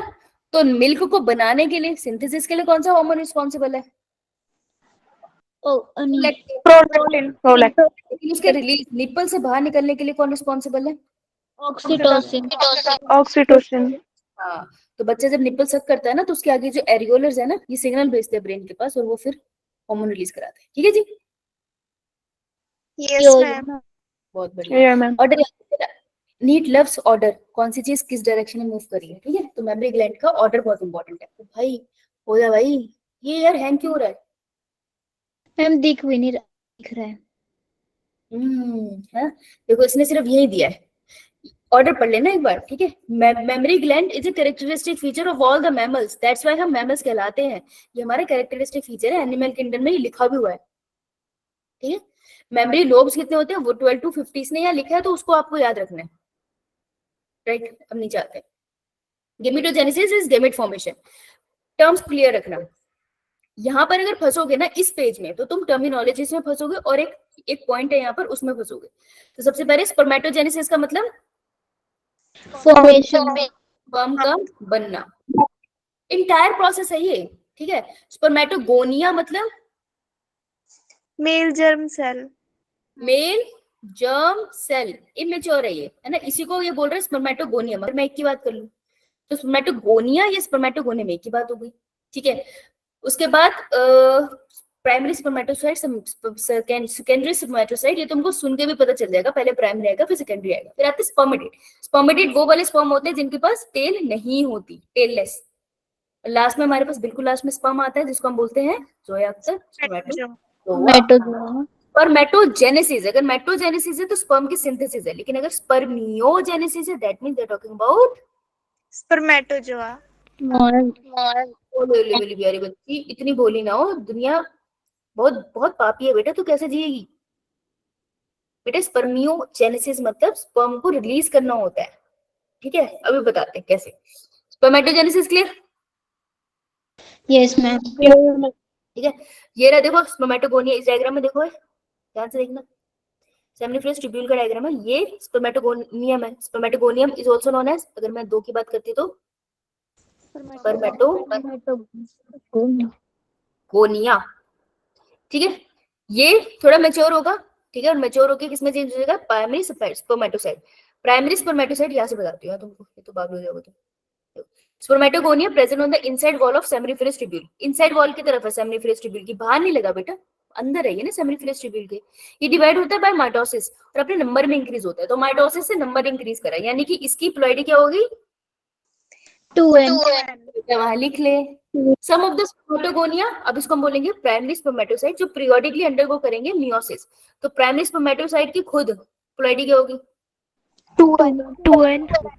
अब ये कर रहे हैं मियोसिस, इसका मतलब क्लियर है ना। सेकेंडरी स्पर्मेटोसाइट की क्या होगी n। अगर n आ गया तो बाकी सारे क्या करेंगे हैप्लॉइड। एन। हाँ, प्राइमरी स्पर्मेटोसाइट होगी। Primary spermatocyte complete the first meiotic division leading to formation of 2 equal haploid cells called secondary spermatocyte. Secondary spermatocyte के अंदर अब हमारी होगी मियोसिस 2। तो यहाँ तक मेरी हुई है मियोसिस 1, यहाँ पर मेरी हो गई सॉरी मियोसिस 2, है ना। मियोसिस 2 से स्पर्मेटेड बन गया, ठीक है जी। Now what will be the chromosome, हो गया। तो spermatids are transformed into spermatozoa by the process called spermiogenesis, right. यहाँ पे एनसीईआरटी कंफ्यूज करती है, जो स्पर्मेटेड होते हैं वो ट्रांसफॉर्म होते हैं इनटू स्पर्मेटोजोआ, उसको हम बोल देते हैं spermiogenesis. After spermiogenesis sperm set become embedded in the Sertoli cell and are finally released from seminiferous tubule by the process of spermiation। यहाँ पर फंस जाओगे, देखो टेक्निकली ना इन्होंने गलत लिखा है, ठीक है, लेकिन याद यही करना पड़ेगा। ओके, सटोली सेल के अंदर तो उसका सर होता ही है, बाद में रिलीज होता है वो सटोली सेल से, लेकिन यहाँ पे कुछ और लिखता है। तो स्पर्मियोजेनेसिस का क्या मतलब है, it means it is the spermatid जो स्पर्मेटोजोआ में चेंज हो गए उसको स्पर्मियोजेनेसिस बोलते हैं। मतलब मैं इस स्टेप को बोल दूं स्पर्मियोजेनेसिस, चलेगा। Yes ma'am. मैं पहले स्पर्मिएशन को स्पर्मियोजेनेसिस स्पेल कर रही थी तो मैंने गलत बोल दिया था, अभी यहाँ पे आई गेस क्लियर है। स्पर्मिएशन का मतलब क्या है, स्पर्मिएशन का मतलब है आफ्टर स्पर्मियोजेनेसिस, मतलब कि स्पर्मेटोजोआ बन गया, पूंछ वाले स्पर्म बन गए, स्पर्म का head become embedded in Sertoli cell. Sperm ने अपना मत्था मार लिया सेटोली सेल में, ये देखो यहाँ पे, ये सेटोली सेल के अंदर इसने मत्था मारा होगा। टेक्निकली स्पर्मेटेड है पर ये अजीब सा बोलता है कि स्पर्म ने अपना सर मारा हुआ है सेटोली सेल में, अभी फाइनली सेटोली सेल से रिलीज हो जाएंगे और सेमिनिफरस से रिलीज हो जाएंगे, उसको स्पर्मिएशन कहेंगे। मतलब ये कह रहा है कि सेमिनिफरस ट्यूब्यूल के बाद कहाँ जाते हैं, ये सेमिनिफरस ट्यूब्यूल के बाद कहाँ जाते हैं, रेटिटेस्टिस। हाँ है ना, देख यहाँ लिख ले रेटिटेस्टिस में जा रहे हैं। तो कह रहे हैं ये जो प्रोसेस हो रहा है ना कि यहाँ से दफा हो गए, इसको हम बोलते हैं स्पर्मी। हाँ, टेक्निकली ऐसा नहीं होता, एक्चुअली ये सेमिनिफरस ट्यूब्यूल के अंदर ही रहते हैं, बस ये सेंटर की तरफ आ जाते हैं। कायदे से तो ये होना चाहिए। तो ऐसे क्वेश्चन भी आ सकता है, मेरे को लगता नहीं कि इससे क्वेश्चन आने क्योंकि कंट्रोवर्शियल सी बात है, लेकिन एक्चुअल में मतलब ये होता है कि ये एक्चुअली यहाँ लिख देते हैं finally release from seminiferous tubule, ये यहाँ गलत लिखते हैं। It is not release from seminiferous tubule, ये सेमिनिफरस ट्यूब्यूल में ही रहता है, बस सेंटर में आ जाता है। लेकिन ये कंफ्यूजिंग लाइन है, तो इसके 2 मतलब बन सकते हैं एनसीईआरटी में, मैं तुम्हें क्यों कंफ्यूज कर रही हूँ। इसके 2 मतलब ले सकते हैं, या तो होगा सेमिनिफरस ट्यूब्यूल से रेटिटेस्टी में गया, उसको ये स्पर्मिएशन कह रहे हैं, या फिर सेमिनिफरस ट्यूब्यूल में जो कोने में ये लगा हुआ था ना, वहां से निकल के सेंटर में आ गया, ठीक है, केम एट सेंटर, तो उसको कह सकते हैं हम स्पर्मिएशन। दोनों केसेस को स्पर्मिएशन यहाँ कह सकते हैं। टेक्निकली तो यही वाला होता है, ए वाला 1 वाला, लेकिन चलो इन्होंने 2 वाला भी लिखा हुआ एक तरह से। तो ये दोनों प्रोसेस स्पर्मिएशन है। तुम क्या याद रखोगे, तुम ये लाइन याद रखोगे एज इट इज, ठीक है। इस एक लाइन को, इस लाइन को रट्टा मार लो, ओके। अब एनसीईआरटी ने ऐसे लिखा तो मैं कुछ कर नहीं सकती ना, समझ आया। Yes, अंडरस्टैंड कर इसको और रट्टा मार। जब भी इसका पीवाई क्यू होता है कोई ना कोई बच्चा मुझे जरूर भेजता है, तो ये इसका दुख है। चलो आगे चलो। yes, ma'am. Yes, yes, ma'am. Spermatogenesis start at the age of puberty. Puberty में लड़कों में स्टार्ट होती है। उस टाइम पे गोनाडोट्रोफिन रिलीजिंग हार्मोन जीएनआरएच कौन बनाता है? हाइपोथैलेमस। हाइपोथैलेमस से किस पे जाके एक्ट करता है? Anterior pituitary. एंटीरियर पिट्यूटरी क्या रिलीज कर देगी? LH and FSH. कौन छेड़ेगा? सर्टोली। और एलएच Sertoli छेड़ेगा? and leading leading cell Leydig cell क्या रिलीज करेंगे? androgen. एंड्रोजन क्या करेगा? प्रोसेस और स्पर्मेटोजेनेसिस को स्टिमुलेट कर देगा। समझ आया? Yes, ma'am. Good. Yes ma'am हाँ बेटा बोल। पता नहीं क्या बोल रही थी। नो चलो ठीक है, याद रखना एल से लेडिक सेल, एल से एलएच, बस इतना याद रख लेना। चलो आते। अरे अरे अरे स्पर्म भैया को शक्ल भी देख लेते, लगे हाथ हो जाना चाहिए चैप्टर यार। देखते हैं।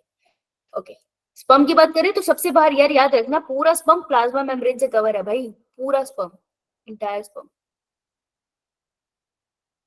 उसे सर पे जो पड़ा है वो एक्रोजोम में। एक्सोजोम वो इसके अंदर सारे एंजाइम्स होते हैं जो एग को ब्रेक करने के काम आते हैं, उसकी लेयर को। अंदर न्यूक्लियस है जिसके पास क्रोमोसोम मटेरियल है, एन नंबर ऑफ क्रोमोसोम होंगे। इसके पास नेक है, यहाँ पे सेंट्रियोल लगे होते हैं। नेक के पास से नीचे निकलता है मिडिल पीस जिसमें माइटोकॉन्ड्रिया अरेंज है। ठीक है, माइटोकॉन्ड्रिया जेड जेड फॉर्म में अरेंज है। इस अरेंजमेंट को क्या कहते हैं? Nebuchadnezzar. Nebenkern arrangement. Nebenkern arrangement, right. उसके बाद टेल है, ठीक है, तो ये आपको मूवमेंट करती है और ये स्पर्म फ्यूजन करता है, राइट। याद रखना पहले एक्रोजोम आएगा, इसके अंदर सब कुछ लिखा है, राइट। 200 तो 300 मिलियन निकलते हैं यार, ये तो तुमको से एक बार पढ़ लेना। ओके अब आ जाता है व्हाट इज सीमन। सीमन में क्या क्या होता है? Seminal plasma and sperms. Sperm होते हैं और सेमिनल प्लाज्मा। सेमिनल प्लाज्मा क्या है basically? And secretion of accessory glands. Secretion of all the accessory glands, correct, good. Now there is a process of oogenesis, बता दूं? Yes, एक second के लिए ये वाला प्रोसेस दिखा दूं एक बार। ये चार्ट बहुत इंपॉर्टेंट है बेटा जी, आ सकता है। अगर ये डायग्राम में देंगे ना तो डायग्राम से ड्राइव करके सवाल दे सकते हो तुमको। तो ना डायग्राम देखो, सब बोलते हैं बायो रटनी है, देयर आर सर्टेन थिंग्स जो तुम रखते हो क्योंकि वो इन्फॉर्मेशन सेम रहती है ना। फेलोपियन ट्यूब की लेंथ तो चेंज नहीं होगी, लेकिन इसको समझना जरूरी होता है क्योंकि वो जब डायग्राम से क्वेश्चन निकालेगा तो वो आपकी अंडरस्टैंडिंग पे निकालेगा, रटने पे थोड़ी निकलेगा। तो वहम है, बायो को समझना पड़ेगा तो आप कॉन्सेप्चुअल क्वेश्चन निकाल पाओगे। हाँ जो डेटा बेस्ड है वो तो रटने से ही होंगे, तो that is like a formula ना, फॉर्मूला तो आप रटोगे ही लेकिन क्वेश्चन निकालने के लिए दिमाग लगेगा। तो वैसे ही कुछ चीजों में दिमाग लगाना है, तो डायग्राम को दिमाग से समझना, ठीक है। तो फिर आपका उससे निकल के क्वेश्चन हो सकते हैं।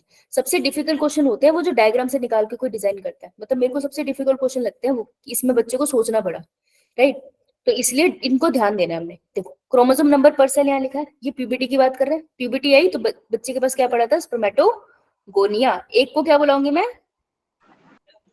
स्पर्मेटोगोनियम इसमें होती है बहुत सारी माइटोसिस। तो प्राइमरी स्पर्मेटोसाइट बनते हैं, तो ये एन है, 2n नंबर ऑफ क्रोमोसोम, यहाँ पे भी 2n नंबर ऑफ क्रोमोसोम है, इसलिए तो कुछ घटा नहीं, ठीक है। उसके बाद फर्स्ट मायोटिक डिवीजन होती है M1, तो सेकेंडरी स्पर्मेटोसाइट बनता है। तो सेकेंडरी स्पर्मेटोसाइट में n हो गया। देखो ये सबसे बड़ा डिफरेंस है, यहाँ से क्वेश्चन बनता है। प्राइमरी में 2n था लेकिन सेकेंडरी में n हो गया। फिर यहाँ पे मियोसिस 2 होगी, उसके बाद स्पर्मेटेट बन गई, ये भी n है, ये भी n है। देखो नंबर ऑफ क्रोमोसोम कम हो गए ना। याद क्या रखना है? एक बेटा, एक सेल ने डिवाइड करके एक स्पर्म में चेंज हुआ है, तो हर एक स्पर्मेटोगोनिया स्पर्म को जन्म दे रहा है, ठीक है। हर एक स्पर्मेटोगोनिया अल्टीमेटली स्पर्म को जन्म दे रहा है। फीमेल के केस में ऐसा होता नहीं है, फीमेल के केस में अनइक्वल डिवीजन है, लेकिन मेल के केस में इक्वल डिवीजन है, समझ आई? तो हर एक स्पर्मेटोगोनिया कितने स्पर्म को जन्म देगा? 4. मियोसिस हो रहा है ना, हाँ। लास्ट पर स्पर्मेटेट जब स्पर्मेटोजोआ में चेंज हुआ, इसको डिफरेंशिएशन बोल रहे हैं, है ना। और हमने ऊपर टर्म क्या पढ़ी थी, इसी के लिए एक और वर्ड था, spermiogenesis and what is the difference between spermatozoa and spermatid? Spermatid without tail होता है। Spermatid without tail है, शाबाश, वेरी गुड। तब बहुत बढ़िया, बहुत बढ़िया, डन डन डन, सही बोल रहे।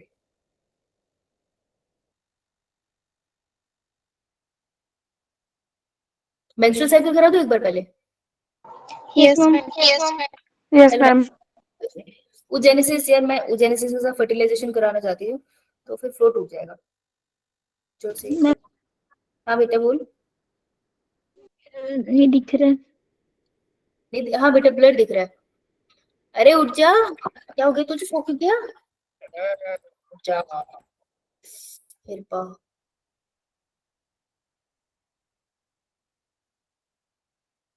भाई कंप्यूटर भैया तुम डिसाइड नहीं कर सकते कब तक क्लास चलेगी, हम डिसाइड करेंगे, और अभी चलेगी, तो कृपा करके लोड हो जाए।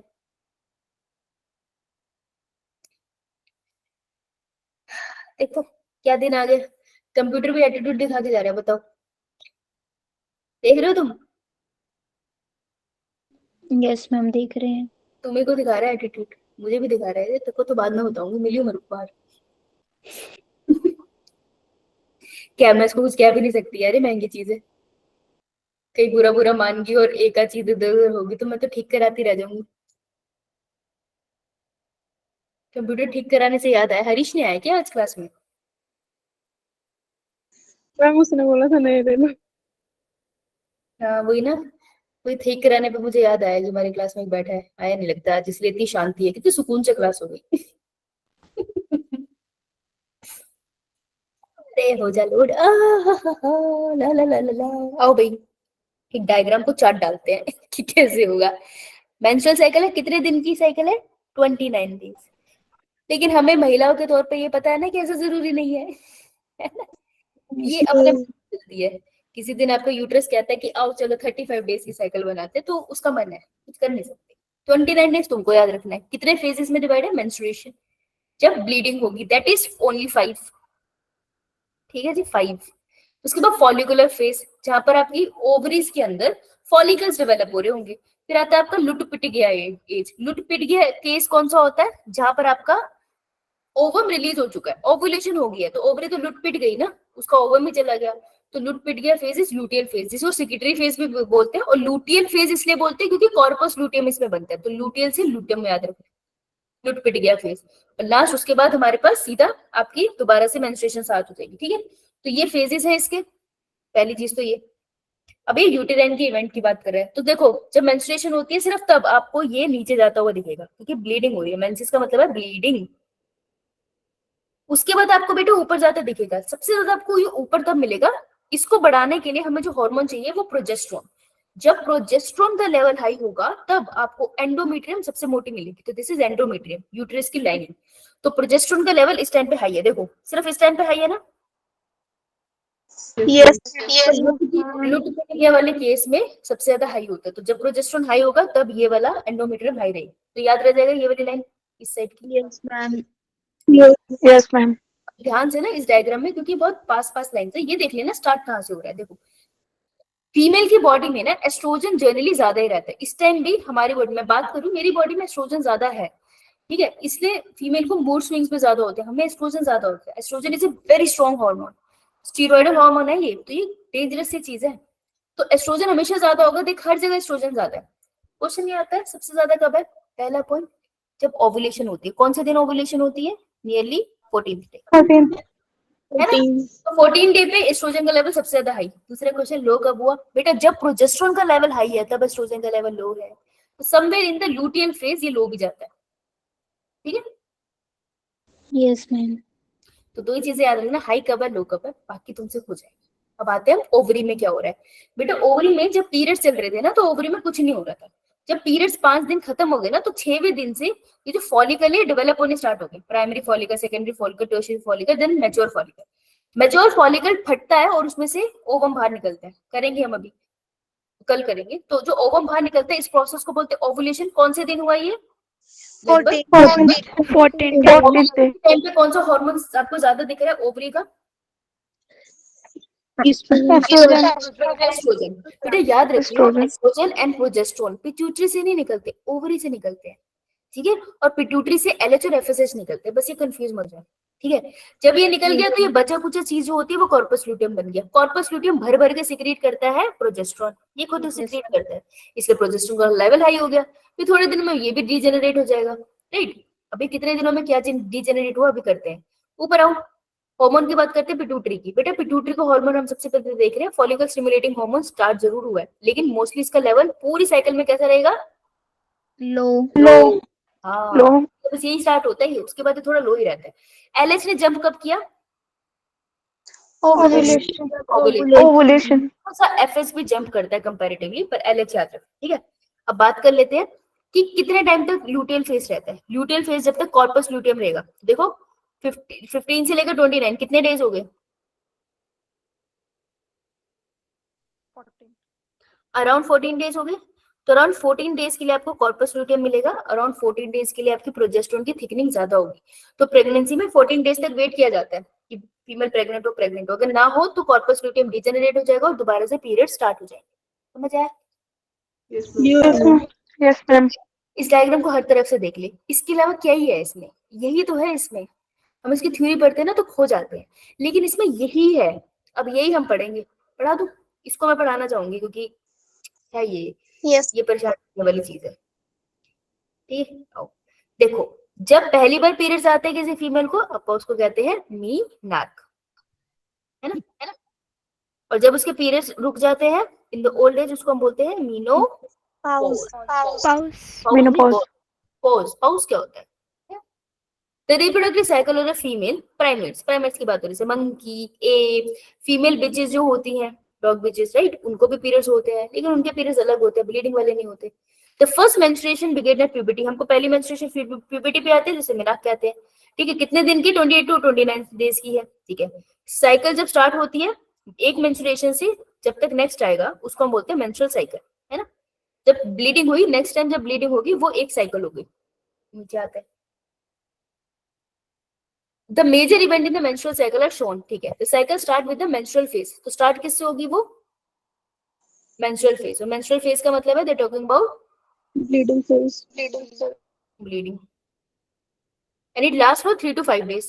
menstrual flow result due to breakdown of endometrium। कौन टूट रहा है? endometrium टूट रही है यूट्रस की। एंड इट ब्लड वेसल, देखो एंडोमेट्रियम क्या होते हैं? सेल की लेयर होती है, इसके साथ ब्लड वेसल्स होती है। तो जब एंडोमेट्रियम के सेल टूटते हैं ना, उसके साथ ही ब्लड वेसल भी छिल जाती है, वो नीचे आती है। इसलिए कुछ लोग, क्योंकि बहुत पेन होता है भाई, अगर बॉडी के अंदर कुछ छिल रहा है तो पेन नहीं होगा क्या? होगा ही ना। ठीक है, तो वो ब्लड वेसल्स की वजह से ब्लीडिंग होती है। किसके थ्रू बाहर निकलता है? वजाइना। ऑब्वियसली एक ही रूट है ना, vagina. Menstruation only occur if the release ovum is not fertilized. देखो अगर फर्टिलाइजेशन हो गई है तो कभी मेंस्ट्रुएशन नहीं होगी, याद रखना। लैक ऑफ मेंस्ट्रुएशन में भी इंडिकेटिव ऑफ प्रेगनेंसी, पर जरूरी नहीं है। कभी कभार स्ट्रेस की वजह से, हेल्थ इश्यूज की वजह से भी मेंस्ट्रुएशन नहीं होती, इसका मतलब ये नहीं प्रेग्नेंट हो गए, है ना? ऐसे थोड़ी धूप में गए फोटोसिंथेसिस होगी, ऐसा नहीं है। ये क्लियर है ना इतना? हाँ, तो इसका मतलब ये नहीं कि प्रेगनेंसी होगी, उसके लिए प्रेगनेंसी टेस्ट आता है, मार्केट से मिलता है, उसको चेक किया जाता है, राइट? इंट्यूशन ना करें, और अगर इनकेस ऐसा होता है तो यूट्यूब को बिल्कुल प्रेफर ना करें और गूगल को बिल्कुल प्रेफर ना करें, जहर लिखा है वहां पे। ठीक है, उसके लिए आप डॉक्टर से कंसल्ट करते हो। 18 साल से ऊपर की लड़की जा सकती है डॉक्टर के पास और डिस्कस कर सकती है she doesn't want to get pregnant, और फिर उसका एक मेडिकल प्रोसीजर किया जाता है, राइट? तो स्टंट किसी को नहीं करने चाहिए। लैक ऑफ मेंस्ट्रुएशन में भी इंडिकेटिव ऑफ प्रेगनेंसी, में भी, जरूरी नहीं है हो। अच्छा, menstrual phase is followed by follicular phase. Menstruation के बाद फॉलिकुलर फेज होता है। देखो ना, अगर ये 14 डेज थे और 29 डेज की साइकिल है, तो कितने डेज बचे? 14 माइनस कर दो 29 में से, तो कितने बचे? 15 में से 5 दिन निकाल दे, कितने बचे? 10। तो फॉलिकुलर फेज 10 कितने दिनों का होगा लगभग? 10 दिनों का। हाँ 10 days हाँ, तो देख, याद रखियो, हमेशा याद रखियो, ल्यूटियल अगर मेरे पास 14 दिन का था और मेरा स्टार्टिंग वाला फेज 5 दिन का था, तो अगर कहीं पे भी थोड़ा सा कैलकुलेशन आ जाए तो निकाल लेना, ठीक है? Now, during this phase, follicular phase, primary follicle ovary में ग्रो करता है, ग्राफियन फॉलिकल एंड एंडोमेट्रियम के अंदर चलता जाता है। ठीक है, याद रखना, जब ग्राफियन फॉलिकल बन रहा है तभी एंडोमेट्रियम की थिकनिंग भी हो रही है। अब इस डायग्राम को दोबारा देख लो, जब ये फॉलिकल डेवलप हो रहा है, देखो एंडोमेट्रियम भी तो थिक होती चली जा रही है ना। ये लाइन अच्छी है, इसको अंडरलाइन कर लेते हैं, यस मैम इसको अंडरलाइन कर लेते हैं। Proliferation मतलब बार बार सेल का डिवीजन होना, mitosis. These changes in the ovary and the uterus is induced by the changes in the level of pituitary hormone and ovarian। अब इसने पूरी साइकिल को कंबाइन कर दिया। कहते हैं ये जो ओवरी और यूट्रस में हो रहा है ना, पिट्यूटरी के हार्मोन भी कंट्रोल कर रही है और ओवेरियन हार्मोन भी कंट्रोल कर लिया। ये लाइन अच्छी है यार, इसको भी करो अंडरलाइन, सबको मिला दिया इसने। The secretion of gonadotrophin is from pituitary, LH and FSH increase gradually during the follicular phase. देखो धीरे धीरे, ग्रेजुअली मतलब धीरे धीरे, है ना, धीरे धीरे मेरी जिंदगी में आना, तो धीरे धीरे इंक्रीज हो रहा है. And stimulate follicular development as well as secretion of estrogen by the growing follicle. ये लाइन यहाँ लिखी है, मुझे उम्मीद नहीं थी. अरे अरे रुला दिया इन्होंने तो, मुझे पता नहीं था लिखा यार एनसीईआरटी में, भूल गई मैं. ये जब बड़ा होता होता है ना बेटा, तो ये भी एस्ट्रोजन को रिलीज करता रहता है खुद से. ठीक है, तो ये लिख लेना अपने डायग्राम में. समझ आए?